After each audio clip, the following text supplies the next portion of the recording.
Hi hello ನಮಸ್ಕಾರ, welcome back to my ಹೊಸ video. ಎಲ್ಲರೂ ಹೇಗಿದ್ದೀರಾ? ಎಲ್ಲರೂ ತುಂಬ ಚೆನ್ನಾಗಿದ್ದೀರಾ ಅಂತ ನಾನಂತ ಅಂದ್ಕೊಂಡಿದ್ದೀನಿ. ನಾನು ಕೂಡ ಚೆನ್ನಾಗಿದ್ದೀನಿ ಅಂತ ಹೇಳ್ತಾ ನಮ್ಮ ಇವತ್ತಿನ ಈ ಒಂದು ಹೊಸ ವಿಡಿಯೋಗೆ ತಮಗೆಲ್ಲರಿಗೂ ಸ್ವಾಗತ ಸುಸ್ವಾಗತ. ಸ್ನೇಹಿತರೆ, ಯಾರೆಲ್ಲ ಹೊಸದಾಗಿ ನಮ್ಮ ಈ ಒಂದು ವಿಡಿಯೋನ ನೋಡ್ತಾ ಇದ್ರಾ ದಯಮಾಡಿ ಸಬ್ಸ್ಕ್ರೈಬ್ ಮಾಡ್ಕೊಳ್ಳಿ. ಹಾಗೆ ವಿಡಿಯೋ ಇಷ್ಟ ಆದರೆ ಗೊತ್ತಲ್ವ, ಒಂದು ಲೈಕ್ ಮಾಡೋದನ್ನು ಮರೆಯೋಕ್ಕೆ ಹೋಗ್ಬಿಡಿ. ಅಂದ ಹಾಗೆ ನಾವಿವತ್ತು ನನ್ನ ಫ್ರೆಂಡ್ ಒಬ್ಬರು ಮನೆ ಗೃಹ ಪ್ರವೇಶ ಇತ್ತು, ಅಲ್ಲಿಗೆ ಹೋಗ್ತಾ ಇದ್ದು. ನೀವು ಇಲ್ಲಿ ನೋಡ್ತಾ ಇರ್ತಕ್ಕಂತಹ ಅಡುಗೆ ತೋಟ ಬಂದು ನಮ್ಮ ಅದಕ್ಕೆ ಅವ್ರದ್ದು ಅರಕಲಗೂಡಿಗೆ ಹೋಗುವಾಗ ಲೆಫ್ಟ್ ಸೈಡಿಗೆ ಸಿಗುತ್ತೆ. ನನ್ನ ಫ್ರೆಂಡ್ ಮನೆ ಗೃಹ ಪ್ರವೇಶ ಇದ್ದಿದ್ದು ಹಾಸನಿಂದ ಹಿಂದೆ ಮಾರಿಗುಡಿ ಕೊಪ್ಪಲು ಅಂತ ಸಿಗುತ್ತಲ್ವ ಅಲ್ಲಿ. ಇನ್ನು ಹಾಸನಕ್ಕೆ ಹೋಗ್ಬೇಕಾದ್ರೆ ಅರಕಲಗೂಡಿಗೆ ಹೋಗ್ಬೇಕಲ್ವ, ಹಾಗಾಗಿ ನಮ್ಮ ಅದಕ್ಕೆ ಮನೆಗೆ ಹೋಗಿ ಅವ್ರನ್ನೆಲ್ಲ ಮಾತಾಡಿಸ್ಕೊಂಡು ಅಲ್ಲಿಂದ ನಾವು ಹೊರಟು. ಸ್ನೇಹಿತರೆ, ನೀವಿಲ್ಲಿ ನೋಡ್ತಾ ಇರ್ತಕ್ಕಂತಹದ್ದು ಗೊರೂರು ಡ್ಯಾಮ್, ಸುಪ್ರಸಿದ್ಧ ಗೊರೂರು ಡ್ಯಾಮು. ಎಷ್ಟೋ ಜನ ನಮ್ಮಂತಹ ರೈತರಿಗೆ ಅನ್ನ ನೀಡುವಂತಹದ್ದು ಈ ಒಂದು ಡ್ಯಾಮ್ ಅಂತ ಹೇಳ್ಬೋದು. ಯಾಕೆ ಅಂತ ಅಂದರೆ ನಾವು ಯಾವುದೇ ರೀತಿ ಬೆಳೆನ ಬೆಳಿಬೇಕು ಅಂತ ಅಂದರೆ ಅದಕ್ಕೆ ಮುಖ್ಯವಾಗಿ ಬೇಕಾಗಿರೋದು ನೀರು. ಅದೆಲ್ಲರಿಗೂ ಗೊತ್ತಿರೋಂತಹ ವಿಚಾರ. ಈ ಒಂದು ನೀರಿಂದ ಎಷ್ಟೋ ಜನ ಅಂದರೆ ಈ ಅರಕಲಗೂಡು ಸುತ್ತಮುತ್ತ, ಗೊರೂರು ಸುತ್ತಮುತ್ತ ಇರ್ತಕ್ಕಂತಹ ರೈತರು ಬೆಳೆನ ಬೆಳೆದು ತಮ್ಮ ಜೀವನವನ್ನು ಸಾಗಿಸ್ತಾ ಇದ್ದಾರೆ. ಅದಾದಮೇಲೆ ಹೋಗ್ತಾ ನಮಗೆ ನೆಕ್ಸ್ಟ್ ಸಿಗೋದು ನಮ್ಮ ಹನುಮನ್ನ ಒಂದು ಸ್ಟ್ಯಾಚ್ಯೂ. ಅಲ್ಲೂ ಹೋಗಿ ಹಂಗೆ ರೋಡಲ್ಲಿ ಹೋಗ್ತಾ ಕೈ ಮುಕ್ಕೊಂಡು ಅಲ್ಲಿಂದ ನಮ್ಮ ಜರ್ನಿನ ಶುರು ಮಾಡ್ದೋ. ನೀವು ಇಲ್ಲಿ ನೋಡ್ತಾ ಇರ್ಬೋದು. ಹಾಸನಕ್ಕೆ ಹೋಗ್ಬೇಕಾದ್ರೆ ರೋಡ್ ಸೈಡಲ್ಲೇ ರೈಟ್ ಸೈಡಿಗೆ ಸಿಗುತ್ತೆ ಈ ಹನುಮನ ಸ್ಟ್ಯಾಚ್ಯೂ ಅಲ್ಲಿ. ಇದು ಪಂಚಮುಖಿ ಹನುಮ, ಇದು 5 ಮುಖವನ್ನು ಉಳ್ಳಂತಹ ಹನುಮ.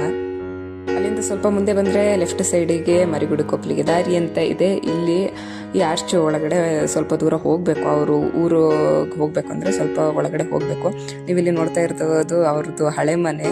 ಇಲ್ಲಿಂದ ಅಂದರೆ ಅವ್ರ ಜಮೀನಿದೆ, ಆ ಜಮೀನಿನ ಹತ್ರ ಅವರು ಮನೆಯನ್ನು ಕಟ್ಕೊಂಡಿದ್ದಾರೆ. ಇವಾಗ ನಾವು ಹೋಗ್ತಾ ಇರೋದು ಬರೀ ನನ್ನ ಜಸ್ಟ್ ಫ್ರೆಂಡ್ ಮನೆ ಗೃಹ ಪ್ರವೇಶಕ್ಕಲ್ಲ, ಅವಳು ನನ್ನ ಬೆಸ್ಟ್ ಫ್ರೆಂಡ್. ಹಾಗಂತ ಹೇಳ್ಬಿಟ್ಟು ನಾವು ಡೈಲಿ ಫೋನ್ ಮಾಡೋದು ಆಗಲಿ ಅಥವಾ ನಾವು ಡೈಲಿ ಮೆಸೇಜ್ ಮಾಡೋದಾಗಲಿ ಖಂಡಿತವಾಗ್ಲೂ ಮಾಡಲ್ಲ. ಇವತ್ತಿಗೂ ಸುಮಾರು 1.5 ತಿಂಗಳಾಗಿದೆ ನಾನು ಅವಳಿಗೆ ಫೋನ್ ಮಾಡಿ, ಅವಳು ನನಗೆ ಫೋನ್ ಮಾಡಿ. ಯಾಕಂತ ಅಂದರೆ ಮಕ್ಕಳೆಲ್ಲ ಚಿಕ್ಕವರಾಗಿರೋದ್ರಿಂದ ಅವರು ಬ್ಯುಸಿ ಇರ್ತಾರೆ, ನಾವು ಬ್ಯುಸಿ ಇರ್ತೀವಿ. ಹಾಗಾಗಿ ನಾವು ಡೈಲಿ ಫೋನ್ ಮಾಡೋದಾಗಲಿ ಡೈಲಿ ಮೆಸೇಜ್ ಮಾಡೋದಾಗಲಿ ಅದ್ಯಾವುದೂ ಮಾಡಲ್ಲ. ಕೆಲವೊಂದು ಸ್ನೇಹಗಳೇ ಹಾಗೆ ಅಂತ ಅನಿಸುತ್ತೆ ಸ್ನೇಹಿತರೆ. ಜೊತೆಗೆ ಇರಲಿಕ್ಕಾಗಲ್ಲ, ಮಾತಾಡ್ಲಿಕ್ಕಾಗಲ್ಲ, ಬಟ್ ಬಾಂಡಿಂಗ್ ಏನಿದೆ ಅದು ಯಾವಾಗ್ಲೂ ಫುಲ್ ಸ್ಟ್ರಾಂಗ್ ಆಗಿರುತ್ತೆ. ನಿಜ ಹೇಳಬೇಕು ಅಂತಂದರೆ ನನ್ನ ಇವಳ ಸ್ನೇಹ ಶುರುವಾಗಿದ್ದೇ ಜಗಳದಿಂದ. ಇವಾಗ ಇಲ್ಲಿ ತನಕ ಬಂದು ನಿಂತಿದೆ. ಹೀಗೆ ನಿತ್ಯ ನಿರಂತರವಾಗಿರಲಿ ಅಂತ ನಾನು ದೇವ್ರ ಹತ್ರ ಬಿಡ್ಕೊಳ್ತೀನಿ. ಹಾಗೆ ಇದು ಮನೆ ನೇಮ್ ಬೋರ್ಡು. ನನಗಂತೂ ಈ ಫೋಟೋ ಸಿಕ್ಕಾಪಟ್ಟೆ ಇಷ್ಟ ಆಯಿತು ಸ್ನೇಹಿತರೆ. ಯಾಕೆ ಅಂತ ಅಂದರೆ ನಾವು ರೈತರಾಗಿದ್ಕೊಂಡು, ರೈತರ ಮಕ್ಕಳಾಗಿದ್ಕೊಂಡು ನಾವು ಹೆಮ್ಮೆಯಿಂದ ಅದನ್ನು ತೋರ್ಪಡಿಕೆ ಮಾಡೋದಿದೆಯಲ್ಲ, ನನಗದು ಸಿಕ್ಕಾಪಟ್ಟೆ ಇಷ್ಟ ಆಯಿತು. ಹಾಗೆ ಇಲ್ಲಿ ಒಂದು ದೇವ್ರನ್ನೂ ಸಹ ತಂದು ಕೂರಿಸಿದ್ರು.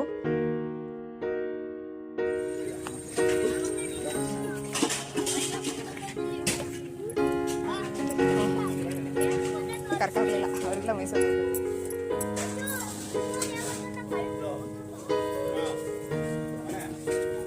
ಸಾಕ್ಸಲ್ಲ ನೋಡಿ. ಹಾಂ ಬೇರೆ ನಮ್ಮ ಪ್ರೊಫೆಷನ್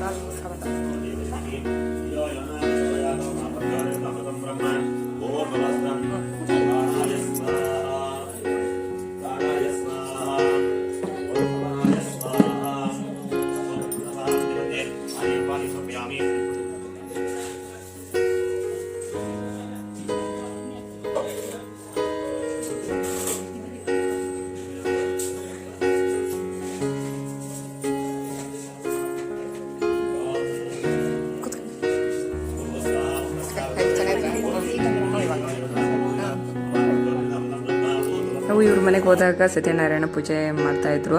ಸುಮ್ಮನೆ ಅವ್ರಿಗೆ ತೊಂದರೆ ಕೊಡೋದು ಬೇಡ ಅಂತ ಹೇಳ್ಬಿಟ್ಟು ಮನೆ ನೋಡೋಣ ಅಂತ ಬಂದು. ಇದು ಅವ್ರ ಮನೆ ಪುಟ್ಟದಾದ ಒಂದು ಅಡುಗೆ ಮನೆ. ಇದು ಮನೆ ಇರ್ತಕ್ಕಂತಹದ್ದು 2 BHK ಇದೆ, 2 ಬೆಡ್ರೂಮ್ ಇದೆ. ಇಲ್ಲಿ ನೋಡ್ಬೋದು. ಅಂದರೆ ಕಿಚನ್ ಎಲ್ಲನೂ ಆಲ್ರೆಡಿ ರೆಡಿ ಮಾಡ್ಕೊಂಡಿದ್ದಾರೆ. ನಮ್ಮ ಯಜಮಾನ್ರು ಎಲ್ಲನೂ ಓಪನ್ ಮಾಡಿ ನೋಡ್ತಾ ಇದ್ರು. ಅಡುಗೆ ಮನೆ ಏನು ಚಿಕ್ಕದು ಮಾಡ್ಕೊಂಡಿದ್ದಾರೆ ಅಂದರೆ ಹೊರಗಡೆನೂ ಒಂದು ಎಕ್ಸ್ಟ್ರಾ ಸ್ಟವ್ ಎಲ್ಲನೂ ಇಟ್ಕೊಂಡು ಅಡುಗೆ ಮಾಡಿಕೊಂಡು, ಹಾಗೆ ಅಲ್ಲೇ ಪಾತ್ರೆನ ತೊಳೆಯೋಕ್ಕೆ ಸಿಂಕ್ ಥರ ಎಲ್ಲ ಮಾಡ್ಕೊಂಡಿದ್ದಾರೆ. ಬನ್ನಿ ತೋರಿಸ್ತೀನಿ ನೋಡಿ. ಇಲ್ಲಿ ಅಡುಗೆ ಮಾಡಿಕೊಂಡು ಹಾಗೆ ಈ ಕಡೆ ಪಾತ್ರೆ ತೊಳ್ಕೊಳ್ಳೋಕ್ಕೆ ಸಿಂಕ್ ರೀತಿನೂ ಮಾಡ್ಕೊಂಡಿದ್ದಾರೆ. ಈ ರೀತಿ ಸ್ವಲ್ಪ ಓಪನ್ ಬಿಟ್ಕೊಂಡಿದ್ದಾರೆ, ಗಾಳಿ ತುಂಬ ಚೆನ್ನಾಗಿ ಬರುತ್ತೆ. ಅದಾದ ಮೇಲೆ ಇಲ್ಲಿ ವಾಷಿಂಗ್ ಮಿಷಿನ್ ಎಲ್ಲ ಇಟ್ಕೊಳ್ಳೋಕ್ಕೆ ಎಕ್ಸ್ಟ್ರಾ ಬೇಕು ಅಂದರೆ ಏನಾದ್ರು ದೊಡ್ಡ ಪಾತ್ರೆಗಳಿದ್ರೆ ತೊಳ್ಕೊಳ್ಳೋಕ್ಕೆ ಮಾಡ್ಕೊಂಡಿದ್ದಾರೆ. ಇಲ್ಲಿ ಸುತ್ತ ಕಾಣಿಸ್ತಾ ಇರೋದೆಲ್ಲ ಅವ್ರದ್ದೇ ಜಮೀನಂತೆ. ಅಲ್ಲಿದ್ದಿದ್ದು ದನ ಕರುಗಳು ಅವು ಎಲ್ಲ ಇವ್ರವೇ ಅಂತೆ ಮೇಯಕ್ಕೆ ಬಿಟ್ಟಿದ್ರು. ಮೊದಲೆಲ್ಲ ಏನು ಅಂತ ಅಂದರೆ ಗೃಹ ಪ್ರವೇಶ ಅಂದರೆ ಸುಮ್ಮನೆ ಹೋಗು ಅಂತ ಕೂತ್ಕೊಂಡು ಊಟ ಮಾಡ್ಕೊಂಡು ಬರ್ತಾಯಿದ್ದೋ. ಬಟ್ ಇವಾಗ ಹಾಗೆಲ್ಲ ಮಾಡಲ್ಲ. ಚೆನ್ನಾಗಿ ಮನೆಯೆಲ್ಲನೂ ಸುತ್ತಕೊಂಡು ಎಲ್ಲಿ ಏನೇನು ಇಂಟೀರಿಯರ್ ಮಾಡಿಸಿದ್ದಾರೆ, ಎಲ್ಲಿ ಏನೇನು ಡೆಕೋರೇಷನ್ನು, ಶೋ ಪೀಸ್ಗಳು ಏನೇನು ಮಾಡಿಸ್ಬೋದು ಅದನ್ನೆಲ್ಲನೂ ಸಹ ನೀಟಾಗಿ ಅಚ್ಚುಕಟ್ಟಾಗಿ ನೋಡ್ಕೊಂಬರ್ತೀವಿ. ಇದು ಅವರ ಮನೆ ಪೂಜೆ ರೂಮು ಅಷ್ಟೇ ತುಂಬ ಚೆನ್ನಾಗಿ ಚಿಕ್ಕದಾಗಿ ತುಂಬ ಪ್ಲ್ಯಾನಿಂಗ್ ಆಗಿ ಮಾಡಿದ್ದಾರೆ. ಡೋರಿಗೆಲ್ಲ ಗ್ಲಾಸ್ ಹಾಕ್ಸಿದ್ದಾರೆ. ಹಾಗೆ ಇಲ್ಲಿ ಅವ್ರದ್ದು ಯಾವುದೋ ಮನೆ ದೇವರು ಅಂತ ಅನಿಸುತ್ತೆ.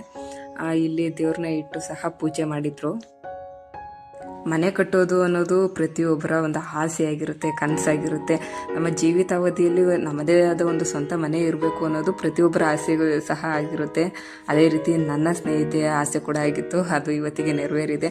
ಅವಳು ಯಾವಾಗ್ಲೂ ಹೇಳೋಳು, ಚಿತ್ರ ಚಿಕ್ಕದಾದರೂ ಪರವಾಗಿಲ್ಲ ಕಣೆ, ಚೆನ್ನಾಗಿ ಒಂದು ಪ್ಲ್ಯಾನಿಂಗ್ ಆಗಿ ಒಂದು ಮನೆ ಮಾಡ್ಕೊಬೇಕು ಅಂತ ಹೇಳ್ಬಿಟ್ಟು ನಿಜವಾಗ್ಲೂ ಚಿಕ್ಕದಾಗಿ ಚೊಕ್ಕದಾಗಿ ಮನೆನ ಮಾಡ್ಕೊಂಡಿದ್ದಾರೆ. ಲೈಟಿಂಗ್ಸ್ ನೀವು ಇಲ್ಲಿ ನೋಡ್ಬೋದು. ನಾನು ಹೇಳಿದ್ನಲ್ಲ, ಮೊದಲಾಗಿದ್ದಿದ್ರೆ ಊಟ ಮಾಡಿಕೊಂಡು ಕೂತಿ ಜಾಗದಿಂದ ಎದ್ಬಿಟ್ಟು ಬರ್ತಾಯಿತ್ತು. ಬಟ್ ಇವಾಗ ಹಾಗಲ್ಲ. ಇವರೇ ನನ್ನ ಫ್ರೆಂಡು, ಹಾಗೆ ಅವರ ಯಜಮಾನ್ರು ಭಾಳ ಡೀಪಾಗಿ ಪೂಜೆನ ಮಾಡ್ತಾಯಿದ್ರು. ನಾನು ಹಾಗೆ ಹೇಳಿದ ಹಾಗೆ ಸತ್ಯನಾರಾಯಣ ಪೂಜೆನ ಮಾಡ್ತಾಯಿದ್ರು. ನೀವಿಲ್ಲಿ ನೋಡ್ತಾ ಇರ್ಬೋದು, ಹಾಲಿಂದ ರೈಟ್ ಸೈಡಿಗೆ ಇಲ್ಲೊಂದು ಬೆಡ್ರೂಮ್ ಇದೆ. ಹಾಗೆ ಹಾಲಿಂದ ಲೆಫ್ಟ್ ಸೈಡಿಗೆ ಒಂದು ಬೆಡ್ರೂಮ್ ಇದೆ. 2 ಬೆಡ್ರೂಮು ಕೆಳಗಡೆ ಇದೆ. ಮೇಲ್ಗಡೆ ಒಂದು ಗೆಸ್ಟ್ ರೂಮ್ ಥರ ಮಾಡಿದ್ದಾರೆ. ಒಂದು ಬೆಡ್ರೂಮು ಹಾಗೆ ಒಂದು ಬಾತ್ರೂಮ್ನ ಮಾಡಿದ್ದಾರೆ. ಹಾಗೆ ರೂಮಿಗೆ ವುಡ್ ವರ್ಕ್ ಎಲ್ಲನೂ ಸಹ ಚೆನ್ನಾಗಿ ಮಾಡಿಸಿದ್ರು. ಎಲ್ಲನೂ ನೀಟಾಗಿ ಫಿನಿಶಿಂಗ್ ಮಾಡಿಕೊಂಡು ಆಮೇಲೆ ಮನೆ ಗೃಹ ಪ್ರವೇಶ ಮಾಡಿದ್ದಾರೆ. ಕಷ್ಟಪಟ್ಟು ಮನೆ ಮಾಡಿದ್ರೆ ಅದಾದಮೇಲೆ ಮನೆಗೆ ಎಲ್ಲನೂ ತಂದು ಜೋಡಿಸೋದಿದೆಯಲ್ಲ, ಇಂತಿಂಥ ಜಾಗಕ್ಕೆ ಇಂಥದ್ದನ್ನೇ ಇಡಬೇಕು. ಹಾಗೆ ಮನೇನ ಇನ್ನೊಂದು ರೌಂಡ್ ಎಲ್ಲನೂ ಕ್ಲೀನ್ ಮಾಡಿಕೊಂಡು ಎಲ್ಲನೂ ಜೋಡಿಸ್ಕೊಳ್ಳೋಷ್ಟೊತ್ತಿಗೆ ಇನ್ನರ್ಧ ಸುಸ್ತಾಗಿ ಹೋಗುತ್ತೆ. ಸ್ನೇಹಿತರೆ, ನೀವು ಇಲ್ಲಿ ನೋಡ್ತಾ ಇರ್ಬೋದು, ಸ್ಟೇರ್ ಕೇಸ್ ಹತ್ತುವಾಗ ಕೆಳಗಡೆ ಗ್ಯಾಪ್ ಬರುತ್ತಲ್ಲ, ಅದನ್ನು ಸುಮ್ಮನೆ ವೇಸ್ಟ್ ಮಾಡಬಾರ್ದು ಅಂತ ಹೇಳ್ಬಿಟ್ಟು ಅಲ್ಗೊಂದು ಬಾಗಿಲು ಟೈಪ್ ಮಾಡಿಸಿ ಚಿಕ್ಕದಾಗಿ ಒಂದು ಸ್ಟೋರ್ ರೂಮ್ ಥರ ಮಾಡಿದ್ದಾರೆ. ಸ್ಟೇರ್ ಕೇಸು ಫ್ರಂಟಿಗೆ ಬಂದೈತೆ. ಇಲ್ಲಿಂದ ಮೇಲ್ಗಡೆ ಹೋದರೆ ಅಲ್ಲಿ ಒಂದು ಬಾತ್ರೂಮು ಹಾಗೆ ಒಂದು ಬೆಡ್ರೂಮ್ ಇದೆ. ಈ ರೀತಿ ರೋಡ್ ಸೈಡಲ್ಲಿ ಜಮೀನಿದ್ದು ಜಮೀನು ಮಧ್ಯದಲ್ಲಿ ನಮ್ಮದೊಂದು ಮನೆ ಇದ್ಬಿಟ್ರೆ ಆಹಾ, ನಮ್ಮಂಥ ರೈತರುಗಳಿಗೆ ಸ್ವರ್ಗನೇ ಸಿಕ್ಕಂಗೆ ಆಗ್ಬಿಡುತ್ತೆ ಸ್ನೇಹಿತರೆ. ನೀವು ಇಲ್ಲಿ ನೋಡ್ತಾ ಇರ್ಬೋದು, ಏನೇನು ಬೆಳೆಗಳನ್ನ ಬೆಳೆದಿದ್ದಾರೆ. ತುಂಬ ಅಂದರೆ ತುಂಬ ಚೆನ್ನಾಗಿ ಕಾಣಿಸ್ತಾ ಇತ್ತು. ಸೀನರಿ ಅಂತೂ ಸಿಕ್ಕಾಪಟ್ಟೆ ಚೆನ್ನಾಗಿತ್ತು. ಹಾಗೆ ಮನೆಯ ಪಕ್ಕದಲ್ಲಿ ಕೊಡ್ಕೆನ ಮಾಡ್ಕೊಂಡಿದ್ದಾರೆ. ಇದ್ರದ್ದು ವಿಡಿಯೋ ನೆಕ್ಸ್ಟಿಗೆ ತೋರಿಸ್ತೀನಿ.